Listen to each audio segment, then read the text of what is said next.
الرجيم بسم الله الرحمن الرحيم الحمد لله الذي لا يبلغ مدحته القائلون ولا يحصي نعماءه العادون ولا يوفيه مجتهدون الذي لا يدركه بعد الحمم ولا يناله قوس الفتن الذي ليس فيه حق محدود ولا وقت ممدود وترى الخلائق بقدرته ونشر الرياح وابتدى بالصخور ميدانا جلت عظمت على صاحب الدعوة النبوية والصولة الحيدرية والعصمة الفاطمية والعلم الحسنية والشجاعة الحسينية والعبادة السجادية والمآثار الباكرية والآثار الجعفرية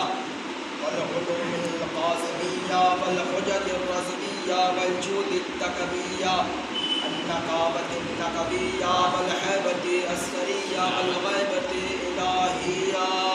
اللهم صل على محمد وآل محمد وآله الطيبين الطاهرين المعصومين المنتجبين ولا لعنة الله على أعدائهم أجمعين. أما بعد فقد قال تبارك وتعالى في القرآن المجيد بسم الله الرحمن الرحيم وقل جاء الحق وزهق الباطل إن الباطل كان زهوقا.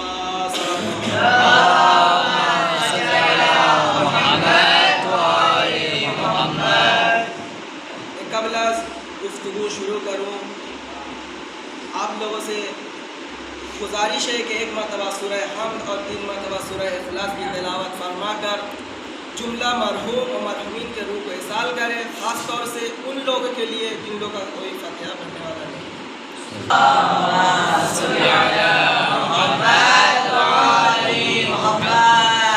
تمام تعریفیں اس خداوند عالم کے لیے جنہوں نے اس دنیا کو خلق کیا.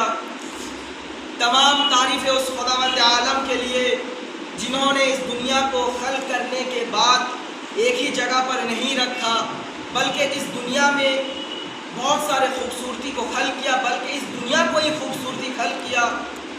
وہی خداوند عالم جنہوں نے اس دنیا کو خلق کیا، دنیا میں خوبصورتی کو خلق کیا، لیکن خوبصورتی کو خلق کرے تو کس کے لیے کرے؟ آخر میں خداوند عالم نے اس دنیا میں چرند پرند کو خلق کیا اور اس میں افضل قرار دیا انسان کو تاکہ اس خوبصورتی کا فائدہ لے سکے. وہی خداوند عالم اپنے بابرکت کتاب قرآن مجید میں یہ ارشاد فرما رہا ہے کہ وَقُلْ جَاءَ الْحَقُّ وَزَهَقَ الْبَاطِلُ إِنَّ الْبَاطِلَ كَانَ زَهُوقًا. کہ اے رسول کہہ دو کہ حق آ گیا اور باطل مٹ گیا، اور یقیناً باطل کو مٹنا ہی ہے.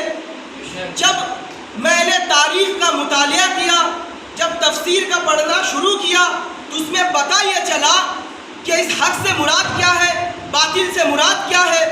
جب میں نے مطالعہ کیا کہ حق سے مراد حسین ہے، اس لیے کہ جب حسین آیا تو کیا ہوا؟ یزید کو مٹنا ہی ہے. جب حسین آئے تو یزید مٹ گیا اور یقیناً یزید کو مٹنا ہی ہے، اس لیے کہ حق کے سامنے کبھی باطل رہ ہی نہیں پائے گا. اسی لیے باطل کو تو مٹنا ہی ہے. ایک صلاۃ پر محمد آل محمد پر.